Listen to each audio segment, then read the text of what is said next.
Final score, Wrexham 1, Lincoln City 0.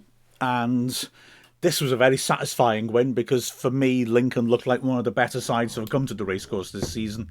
And I think that our ability to dig in and get the result was important. Lincoln could have come away with a reward from this game.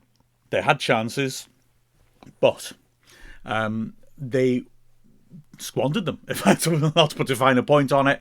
They missed a few decent opportunities. Burton only had one save, and it was actually the first notable instant of the match. And after that, they kept threatening but not hitting the target, and therefore, for me, we deserved to win. Even though it was a bit fortunate, an own goal was the winning goal. But we had opportunities ourselves, and just that mentality that we made the most in the end of one situation. But anyway, interesting for Wrexham's point of view, same team as last Saturday, didn't have that same impact as we did on Saturday when we changed things around and immediately made a difference. And I think, frankly, part of that, I think, was because we didn't have the element of surprise. I think that Exeter were caught out by Phil Parkinson changing things around, and Lincoln had time to prepare for it. The other part of it, quite frankly, is that Lincoln looked a good sight better than Exeter as a team, and so they were capable of dealing with things anyway. And they started well. They had good delivery from Rowan, the left-sided centre-back, who had a great left foot, and he started putting in some good balls onto the head of Pordy O'Connor, the central centre-back, and these caused problems. And the first one was their big moment in a way, 12th minute of the game, free kick on the flank. I should say how it was conceded first, I think. Astounding decision by the referee to buck Lewis Brunt, who came across and body checked his man. It's a foul. I'm not arguing against that at all. It's a foul. It's not a violent foul at all. He goes hip to hip with the player, trying to ease him off the ball, and I think he does have a bit too much contact. Yeah, free kick. He books him. And immediately, I've got to be honest, in the commentary I was very stroppy about this because I just couldn't help. Every time there was any challenge, pretty much, I'd be thinking, well, why isn't that a yellow? And if Brunt got one? The other thing is that Brunt was the only player booked in this game. So the referee starts off by giving an incredibly harsh yellow card and then stops giving yellow cards and most certainly worse challenges than Brunt's.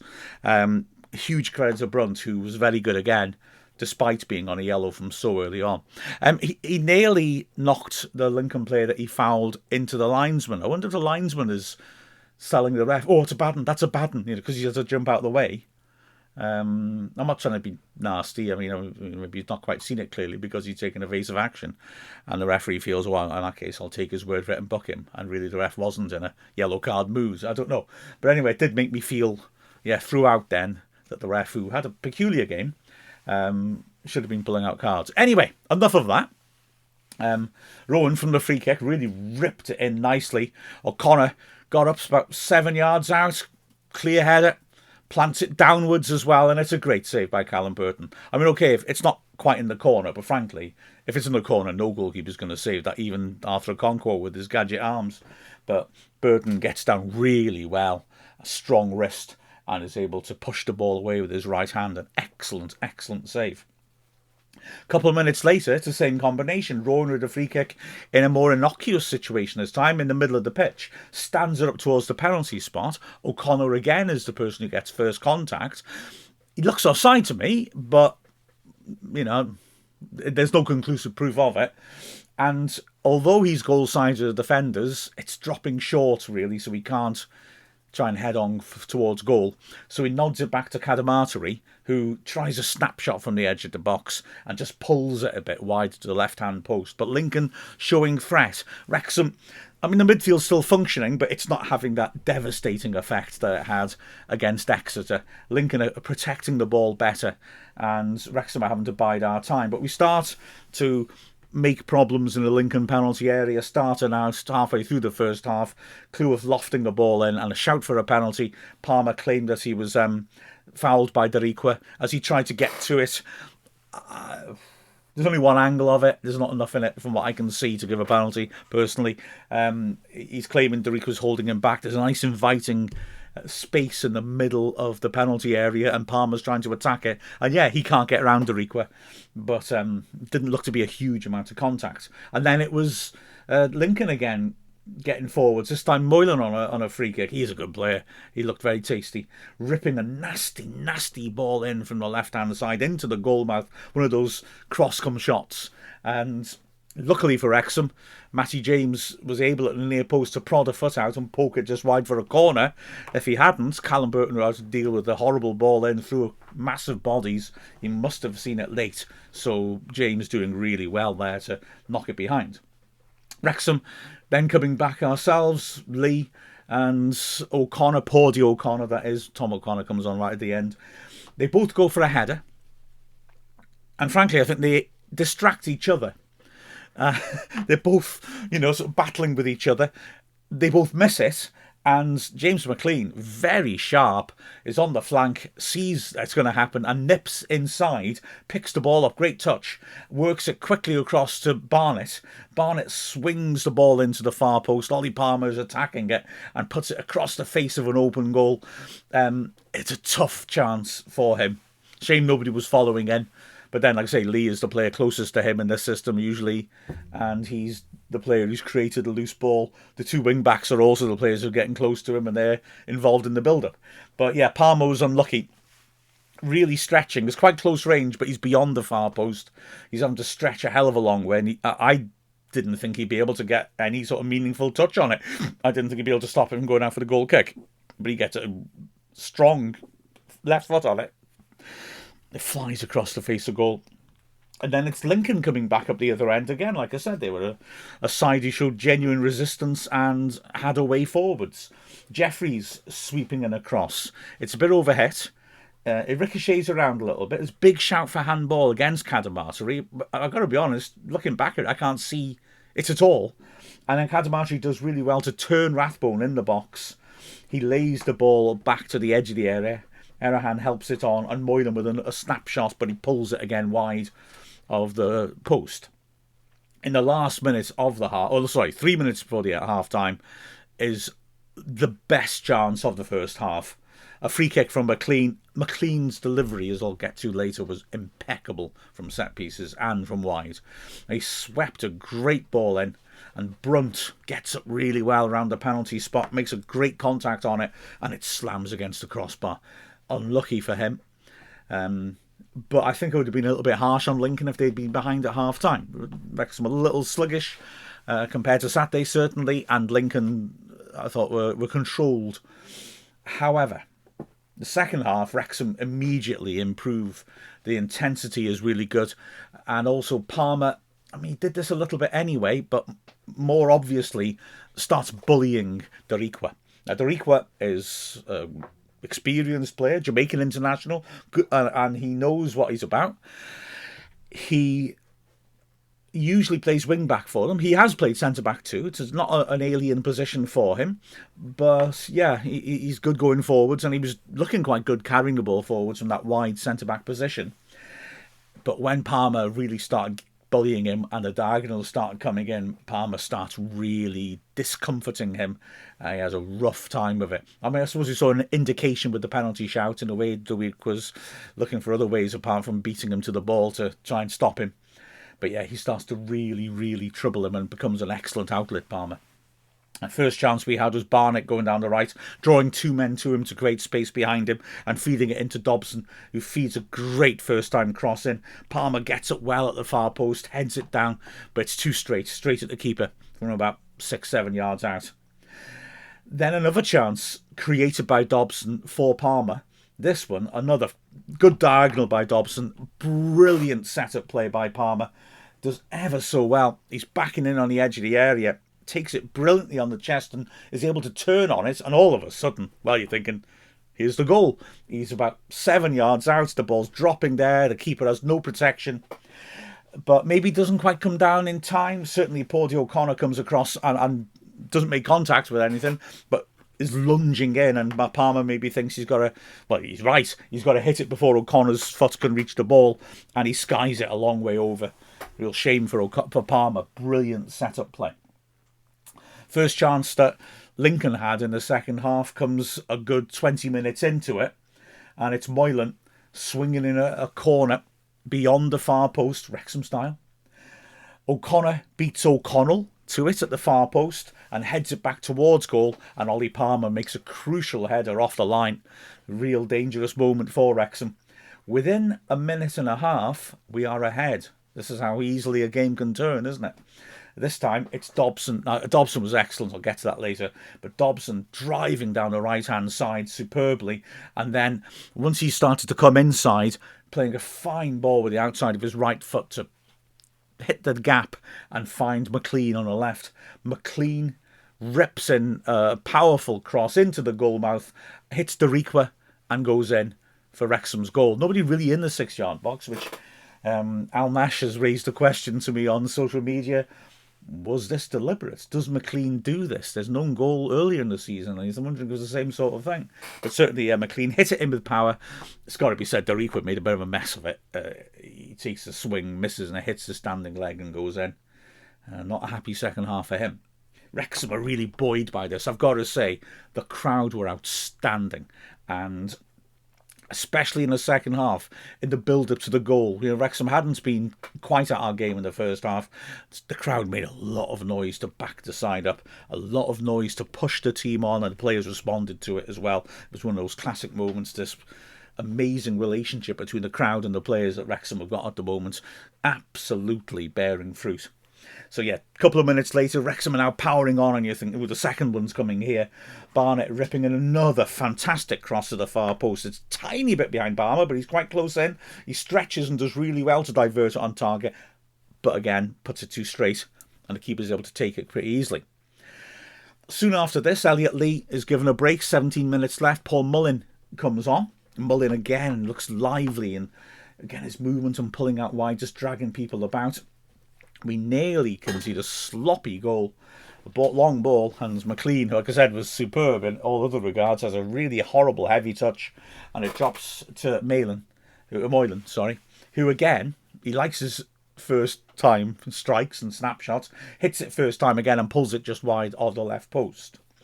Then we bring Andy Cannon on for Matty James, whose tank looks pretty empty by the end, but having said that, he's made it 77 minutes into his second game in 4 days, and considering his lack of match sharpness is excellent. More compliments coming his way later as well. And with 10 minutes left, again Lincoln pushing on, are a bit unlucky. Jeffries sweeping a cross in. It takes a lucky ricochet off street and drops kindly for Makama, who's about 10 yards out, one-on-one with Burton, but he's having to stretch to get there, and Burton does the right thing. He gets up very quickly and makes himself big, and as a result, Makama, who's struggling to control the shot anyway, and having a keeper running straight at him, can't control it, and he puts it wide. There was another opportunity for Lincoln before we got into added time. McGrandles playing a ball over the top. Makama, was he off? Was he not? I don't think so. It's a tight call, but looking at it, the replays, I think he's right. He's running in. Brunt does really well to recover and get goal side of him. Makes a tackle, but loses his balance, and Makama's able to get to the loose ball. He's only about 7 yards out. It's a great chance, and Brunt, brilliantly off balance, manages to still stuck a foot out and get the block in. It's a fantastic piece of improvised defending, and Wrexham again have a bit of an escape. 2 minutes later, though, we're at the other end with another good chance. McLean whipping in a cross from the left-hand side. A beautiful cross. This is absolutely perfect. Mullin, 10 yards out, as just a keeper to beat. Takes the header and doesn't quite get it right. I have a lot of sympathy for Mullin. I know people are talking about him missing chances, and I've said a number of times, doesn't matter. Mullin's getting into those positions. They'll start to go in, and then they'll really keep going in. But on this occasion, I got sympathy as well, because it's a beautiful cross, but it is coming from behind over his shoulder, and it's not an easy one, I don't think, to guide accurately. He gets a good touch on it, and I think that's probably all he can hope for. But it's another one that's a bit too straight. Rathbone gets a break with a minute left. O'Connor coming on as a defensive midfielder once more, like he did last Saturday. And there is one more chance apiece, and you might argue they both should be goals. Firstly, It's McKiernan doing really well, tracking back and winning the ball in midfield. Great ball by Moylan then, sweeping it over towards the right-hand side to Street, and Street driving in the right channel, drills it. Brunt lunges in front of him, and again, possibly that saves us a goal. The shot by Street. It's not Street's wide. I just thought of that. I wish I hadn't actually said it as well. It's inches wide of the far post, with Burton unable to respond in times. It's an early, strong shot. So a real let-off for Wrexham. And then a real let-off for Lincoln as they came forwards. 4 minutes added. We're in the last of those. And Dariqua, just one last unhappy moment for him. He's the only player at the back. He looks to clear. Mullin charges his clearance down. It's a 2-on-1 break. Mullin does the right thing. Immediately, well, no, bounces off Mullin to Palmer. So 2-on-1. Palmer's pass isn't spot on. And so Mullin has to go a little bit wide. It's now 3 against 2. And he can't get the cross in. Dariqua gets across and is able to deny us. There's a moment right at the end as well with Barnett breaking down the right. Great chance for him. I have a horrible feeling my notes have let me down. That might be was that the same incident? No, it wasn't. Barnett has a glorious chance in the corner of the 6-yard box with seconds left and pulls it wide. But yeah, overall, really well contested game. When you think about all those chances, good chances, could have been 3-2, 2-2, easily.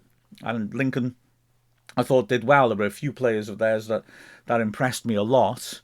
Interesting, Kadamatra had quite a quiet game. Of course, we apparently were interested in bringing him into the racecourse this season, but he had a pretty quiet game. Makama's pace caused us some issues. Jack Moylan looked really creative, and I liked the look of him a lot, and McGrandles protected them well at the back. Ethan Erhan has got a big reputation, and he just flitted out the game. Really was quite. I didn't notice him half as much as I expected. I was quite looking forward to seeing what he was about, because I've heard a lot of buzz about him. But looking at the Wrexham performances, I know that's what you're here for. Callum Burton, great save. Great save that in the 12th minute. Now, crucial save. That game's different if they score early when they're playing well. The back three again were good. Cleworth again, just one of those smooth, comfortable performances. Can't recall any points where he's put into any discomfort at all. In the middle, O'Connell again really defended the penalty area well. Very physical. Wasn't able to come out as much as he has last Saturday and at Stockport when he came on. But again, defending his penalty area well, which we needed to do, unlike last Saturday. And Brunt, again, was excellent, really impressive. I think sometimes he looks to nip in front of people and there's a danger they can turn him. I think sometimes there's a little danger, and it certainly was true of the Makama efforts, which he recovered brilliantly from, because he's got good pace, that he can step up the pitch. Maybe a little too much. He's not sure what's going on behind him sometimes. I'm picking hairs here. But he was excellent. He was excellent. So unlucky not to score. Really good defensively. Brought the ball forwards purposefully. Used the ball intelligently. That's enough adverbs for one sentence. Barnett was good again. Put in some great service for Palmer. And again, no problem defensively at all. On the other side, McLean, tremendous. Now, I'm now getting into man of the match territory, and I'm not totally sure what I'm going to say, because there were a few real contenders, and McLean is one of them. McLean was just constant energy. Apart from that one error at the back, he was sound at the back. The quality of his crossing was the best I think he's put in for Wrexham. Absolutely outstanding. So he's a man of the match contender. I might make my decision at the end. Brunt is a man of the match contender. When you look at the centre mids, Dobson as well. It's interesting seeing him freed up a little bit. So instead of being central, he's to the right of the midfield three, because he can drive forwards with the ball. And he did that so well. There was a lot of good passing from Dobson in this match. He used the ball, going forwards, trying to be progressive. Carried the ball forwards well. Beautiful example of that is when he sets up McLean to drive the ball in for the goal. I really was impressed with Dobson. He's a great player. I like him a lot.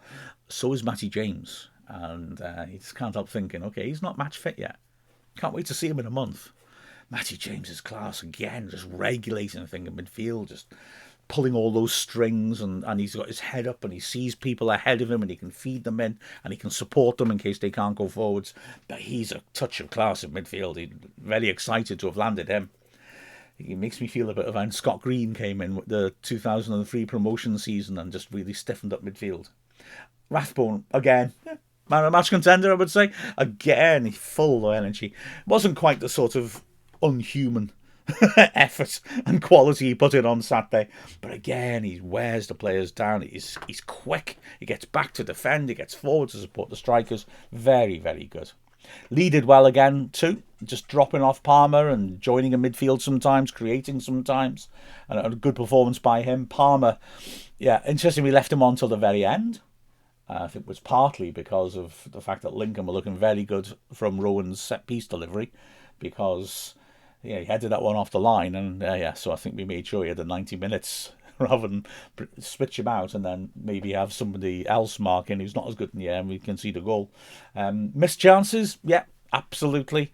But that's life, it's the life of a striker. The important thing, like with Mullin, is that you get in the way, get in there again next time and go for it again, and the goals will come.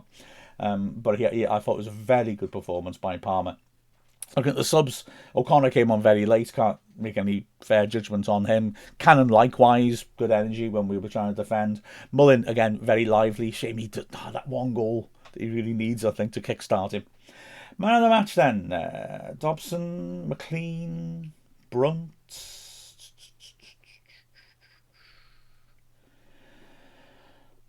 McLean. Really impressive. Really impressive. But that was fun. It was a good game between two good sides. Lincoln have done a little wobble of form lately, but they're going to be up there. They missed out narrowly last season on the playoffs, and they'll be there or thereabouts again this season. That's a really good 3 points. So very satisfactory from Wrexham's point of view. With a final score of Wrexham 1, Lincoln City 0, I'm Mark Griffiths from Wrexham AFC.